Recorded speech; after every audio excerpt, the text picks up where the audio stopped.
Hello students, class 10 chapter 1 continue करते हैं। फिर से हम कंटिन्यू करने से पहले आज मैं आपसे फिर से लास्ट क्लास में डिस्कस किया हुआ थोड़ा सा रिवाइज कर लेती हूँ। पहले लास्ट क्लास में हमने पढ़ा था अबाउट केमिकल रिएक्शंस, क्या होती हैं, रिएक्टेंट्स के बारे में पढ़ा, प्रोडक्ट्स के बारे में पढ़ा। हमने पढ़ा किस तरीके से हम किसी भी केमिकल रिएक्शन को आइडेंटिफाई करेंगे, उसके आइडेंटिफिकेशन साइंस क्या होंगे। आई होप आपको ये सारी चीजें क्लियरली समझ आ गई हैं और कोई भी प्रॉब्लम नहीं है। इन केस आप में से किसी को कोई भी इंक्वायरी होती है तो आप मुझे मैसेज करके पूछ सकते हैं। फिर हमने पढ़ा था सिंबल्स के बारे में जो किसी भी केमिकल रिएक्शन में यूज होते हैं। हमने पढ़ा कि किस तरीके से हम किसी भी केमिकल रिएक्शन को रिप्रेजेंट करते हैं। फिर हमने पढ़ा कि किसी भी केमिकल रिएक्शन से किस तरीके से हमें इंफॉर्मेशन मिलती है, कोई भी केमिकल रिएक्शन जो लिखी हुई है उससे हमें क्या क्या पता चल रहा है। नेक्स्ट हमने पढ़ा था जहां हमने एंड किया था समराइज करके the types of chemical reactions and equations, जो हम आज फिर से डिटेल में स्टडी करेंगे। टाइप्स ऑफ केमिकल रिएक्शंस और equations. Types of chemical reaction and equation के अंदर फर्स्ट टाइप मैंने आपको बताया था on the basis of physical state. दो तरीके की होती हैं ये equations, homogeneous and heterogeneous. Homogeneous equations कौन सी होती हैं? जिसके अंदर दोनों की फिजिकल स्टेट सेम होंगी, प्रोडक्ट की भी और रिएक्टेंट्स की भी। और हेट्रोजीनियस इक्वेशंस वो इक्वेशंस होती हैं जिनके अंदर रिएक्टेंट्स और प्रोडक्ट्स दोनों का फिजिकल स्टेट सेम नहीं होता। नेक्स्ट हम डिवाइड करते हैं किसी भी केमिकल रिएक्शन को on the basis of equilibrium. Equilibrium जब हम देखते हैं दो तरीके की रिएक्शंस होती हैं on the basis of equilibrium. Equilibrium means equal है रिएक्टेंट्स और प्रोडक्ट्स। तो अगर रिएक्टेंट्स और प्रोडक्ट्स में इक्विलिब्रियम है तो वो कहलाती हैं रिवर्सिबल रिएक्शंस, और अगर इक्विलिब्रियम नहीं होता वो कहलाती हैं irreversible reactions. Reversible reactions like आपका कोई भी रिएक्टेंट जब प्रोडक्ट में कन्वर्ट होता है तो वो प्रोडक्ट वापस से रिएक्टेंट में कन्वर्ट हो सकता है। फॉर एग्जाम्पल अमोनियम क्लोराइड, अगर हम देखते हैं एक व्हाइट कलर का सॉलिड होता है अमोनियम क्लोराइड, उसको जब हम हीट करेंगे तो वो अमोनिया और हाइड्रोक्लोरिक एसिड में चेंज हो जाएगा। दोनों ही गैस है आपकी, लेकिन जब ये दोनों गैसेस ठंडी होती हैं, कूल हो जाती हैं, तो ये कूल होने पर वापस से अमोनियम क्लोराइड सॉलिड में कन्वर्ट हो जाती हैं। तो इस तरीके की रिएक्शंस कहलाती हैं आपकी रिवर्सिबल रिएक्शंस और reversible equations. Next is irreversible equations. अभी जितनी भी हम इक्वेशंस पढ़ी थी हमने, like carbon plus oxygen gives carbon dioxide, तो we can not reverse that carbon dioxide into carbon and oxygen. वो आपकी कहलाती हैं इरिवर्सिबल इक्वेशंस और रिएक्शंस। नेक्स्ट हम देखते हैं on the basis of the number of atoms present in any kind of reactants और products during any chemical reaction. इसके बेसिस पे, नंबर ऑफ एटम्स के बेसिस पर हमने डिवाइड किया था इक्वेशंस को बैलेंस्ड इक्वेशन और अनबैलेंस्ड इक्वेशन की फॉर्म में। तो बैलेंस्ड इक्वेशंस कौन सी इक्वेशंस होती हैं? बैलेंस्ड इक्वेशंस वो इक्वेशंस होती हैं जिनके अंदर number of atoms of any reactants present in an equation are equal to the number of atoms of products in any chemical reaction. They both are equal, means the number of atoms of reactants and products both are equal in number. For example, carbon plus oxygen gives carbon dioxide. This is already balanced equation. यहाँ पर आपके reactants में carbon का एक molecule है, oxygen CO2, left hand side के atoms जो है वो राइट हैंड साइड के एटम्स के इक्वल है, तो हम यहाँ पर लिख देंगे this equation is already balanced. Now we take an another equation, for example nitrogen with hydrogen gas. When nitrogen gas reacts with hydrogen gas it produces ammonia. Now consider its left hand side atoms. Nitrogen, number of atoms in reactants are 2, whereas nitrogen in product is 2. Both are equal, so we need not to worry.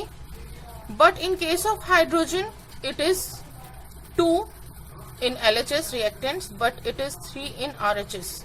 So 2 balance the equation, मैंने यहां पर क्या किया, दोनों के numbers को same कर दिया. फॉर एग्जाम्पल मैंने यहां पर 2 इंटू 3 और 3 इंटू 2 दोनों का नंबर हो गया 6. तो मैंने इन दोनों इक्वेशंस को बैलेंस कर दिया. सो यहां पर मैंने 3 से हाइड्रोजन को मल्टीप्लाई किया, 3H2 हो गया. इधर मैंने 2 से इक्वेशन को किया, तो हमारे पास दोनों आपके अभी बैलेंस हो गए.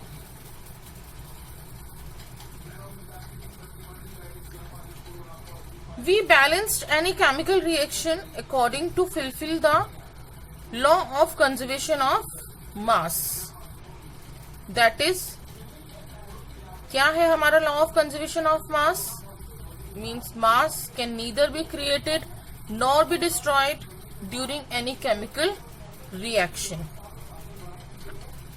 Next is any chemical reaction can also be balanced by using any kind of hit and trial method. Hit and trial method कौन से methods होते हैं? Hit and trial methods वो methods होते हैं जो हम हिट करते हैं, बार बार हिट करते हैं. मीन्स जैसे हमने अभी ऊपर वाले रिएक्शन के अंदर देखा था, नाइट्रोजन यहाँ पर 2 मॉलिक्यूल्स थे आपके, यहाँ पर 1 मॉलिक्यूल था नाइट्रोजन का.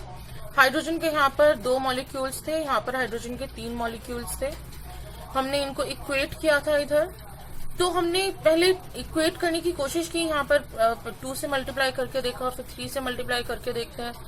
हिट एंड ट्रायल मेथड हम अप्लाई करते रहते हैं जब तक कि हमें कोई बैलेंस्ड इक्वेशन नहीं मिल जाती. And some reactions are already balanced, like जो हमने फर्स्ट एग्जांपल लिया था, carbon plus oxygen gives carbon dioxide. तो इस तरीके की रिएक्शंस आपकी ऑलरेडी बैलेंस्ड रिएक्शंस में आती हैं. We take another examples of this kind of equations like silver nitrate when react with sodium chloride, it gives silver chloride with sodium nitrate. तो ये इक्वेशन भी आपकी ऑलरेडी बैलेंस्ड है. यहाँ पर सिल्वर का देखिए एक ही मॉलिक्यूल है, यहाँ पर भी सिल्वर का एक ही मॉलिक्यूल है, यहाँ पर नाइट्रोजन एक है, यहाँ पर भी नाइट्रोजन एक है, यहाँ पर ऑक्सीजन के 3 मॉलिक्यूल्स हैं, 3 एटम्स हैं, यहाँ पर भी ऑक्सीजन के 3 एटम्स हैं. एक एक करके हम सारे देखते हैं. सोडियम एक है, सोडियम का एक एटम है, क्लोरीन का एक है, क्लोरीन का एक एटम है. तो ये पूरी इक्वेशन ऑलरेडी बैलेंस्ड इक्वेशन कहलाएगी. हम इसको मेंशन करेंगे that this equation is already balanced. यहाँ पर हम लिख देंगे. लिखने से क्या होगा, कई बार जब बच्चा अनअटेम्प्टेड भी छोड़कर आते हैं एग्जाम के अंदर, तो वहां पर अगर आपने मेंशन किया ऑलरेडी बैलेंस्ड, तो टीचर को पता चलेगा that you have knowledge of balancing. अगर आप वहां नहीं मेंशन करेंगे तो it may consider like a unattempted question. तो आपको वहां पर मेंशन करना होगा that this equation is already balanced equation. Another example of this kind of equation like zinc carbonate. जब हम इसे हीट करेंगे तो आपको मिलेगा zinc oxide plus carbon dioxide. तो अगेन हम देखते हैं यहाँ पर जिंक का एक मॉलिक्यूल, एक एटम, जहाँ पर भी एक, कार्बन 1, ऑक्सीजन 3 और यहाँ पर ऑक्सीजन 1 प्लस 2 3. तो ये इक्वेशन भी आपकी ऑलरेडी बैलेंस्ड इक्वेशन कहलाएगी. अब हम देखते हैं अनबैलेंस्ड केमिकल रिएक्शंस किस तरह की होती हैं. होती क्या है अनबैलेंस्ड केमिकल रिएक्शंस? ये वो रिएक्शंस होती हैं जिनमें नंबर ऑफ एटम्स जो होते हैं रिएक्टेंट्स और प्रोडक्ट्स के, ये इक्वल नहीं होते, ये डिफर होते हैं फ्रॉम ईच अदर. मीन्स यहाँ पर अगर आपके hydrogen plus oxygen gives water, यहाँ पर हाइड्रोजन 2 है, ऑक्सीजन 2 है. राइट हैंड साइड पे जब हम रिएक्टेंट्स में देखेंगे हाइड्रोजन 2 है और ऑक्सीजन 1 है. तो यहाँ पर लेफ्ट हैंड साइड के एटम्स राइट हैंड साइड के एटम्स के इक्वल नहीं है. तो ये इक्वेशन आपकी क्या कहलाएगी? ये इक्वेशन कहलाएगी अनबैलेंस्ड केमिकल इक्वेशन और reaction. If we take another example of this kind of reaction like silver chloride. Silver chloride जब एक्सपोज होती है to sunlight, it change to silver with the chlorine, evolution of chlorine gas. हम यहाँ पर LHS और RHS के atoms अगर देखें तो यहाँ पर सिल्वर का एक है एटम, इधर भी सिल्वर का एक एटम है, यहाँ पर क्लोरीन 1 है बट यहाँ पर क्लोरीन 2 है. सो LHS atoms are not equal to RHS atoms. So this equation also consider as unbalanced chemical equation or reaction. Now we come to the another type of category on which we can differentiate between the reaction, that is on the basis of heat released or absorbed. So on the basis of heat released or absorbed, we can differentiate the reaction as exothermic reaction or endothermic reaction. As the name suggested, exothermic, X means exit. Exit means where the heat is released or evolved. यहाँ से हम याद रखेंगे exothermic, X means exit, जहां पर heat आपकी release हो रही है, एग्जिट हो रही है, इवॉल्व हो रही है, वो रिएक्शंस आपकी कहलाती है exothermic reaction. So reaction in which heat is evolved out और released in product, that reaction is called exothermic reaction. For example, C6H12O6 with oxygen gives carbon dioxide, water with the evolution of heat. This is a kind of respiration reaction. जो हम respiration करते हैं वो reaction भी यही है, exothermic process होता है वो हमारा. Another example is carbon plus oxygen gives carbon dioxide with the evolution of heat. So this equation is also considered as exothermic reaction. Calcium oxide, when reacts with water, it gives calcium hydroxide with the evolution of heat. So this reaction is also known as exothermic reaction. Calcium oxide means quicklime. जब कभी भी water के साथ react करता है तो यहाँ पर आपका ये लाइमस्टोन, मार्बल, चॉक, आप कुछ भी कह सकते हैं, that is also known as calcium hydroxide. उसमें से बहुत सारी हीट इवॉल्व आउट होती है. It is also use for the purpose of white wash.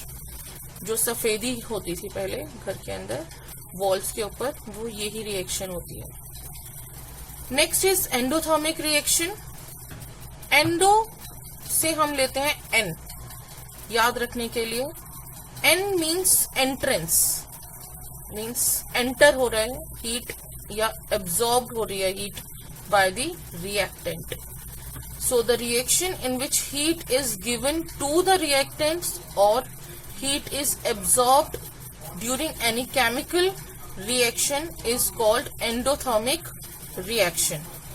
For example, when carbon dioxide with water in the presence of chlorophyll and sunlight, it makes glucose with the oxygen gas. अब यहाँ पर क्या हो रहा है, sunlight जो आपकी use हो रही है ये आपकी हीट है. हीट एब्जॉर्ब हो रही है रिएक्शन के अंदर. तो ये आपका प्रोसेस कौन सा है, photosynthesis process. Photosynthesis process is an example of endothermic reaction, whereas respiration process is an example of exothermic process. Now consider another example for endothermic reactions. When nitrogen gas reacts with oxygen gas on heating, it produce nitrous oxide. तो reactants में हम यहाँ पर heat दे रहे हैं, reactants absorb कर रहे हैं इस हीट को, तब आपकी रिएक्शन हो रही है, तो वो आपका कहलाएगा endothermic reaction. As like carbon with water, अगर हम उसको हीट करते हैं तो आपका कार्बन मोनोऑक्साइड और वाटर में चेंज हो जाता है. Now come to the third point on which we can differentiate the chemical reaction. It is on the basis of combining capacity or the nature of reactants. इसके अंदर हम आज एक ही कैटेगरी करेंगे, अदरवाइज आपके सिलेबस में बहुत सारे हैं आगे.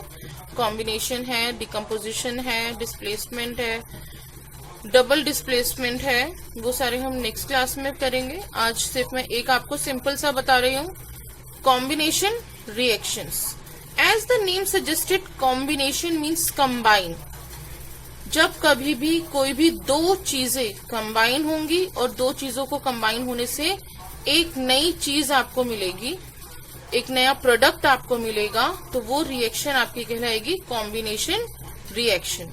So the reactions in which two or more reactants combine together and form a single product is known as combination reaction. The format of reaction may be when any reactant A reacts with any reactant B, it produces the product AB. For example, carbon plus oxygen gives carbon dioxide, nitrogen plus hydrogen gives ammonia molecule, calcium oxide plus carbon dioxide gives calcium carbonate. It may be named as limestone or marble. So आज हम यहीं पे ही खत्म करेंगे बच्चों. Next class में हम करेंगे about decomposition reaction, about displacement reaction, about double displacement and further हम इस चैप्टर को आगे कंटिन्यू करेंगे. टिल देन घर पर ही रहिए, स्टे सेफ, पढ़ते रहिए. कोई भी डाउट होता है, कोई भी क्वेरी होती है, आपको कुछ भी क्लियर नहीं होता है तो आप मुझे मैसेज करके पूछ सकते हैं. Good bye.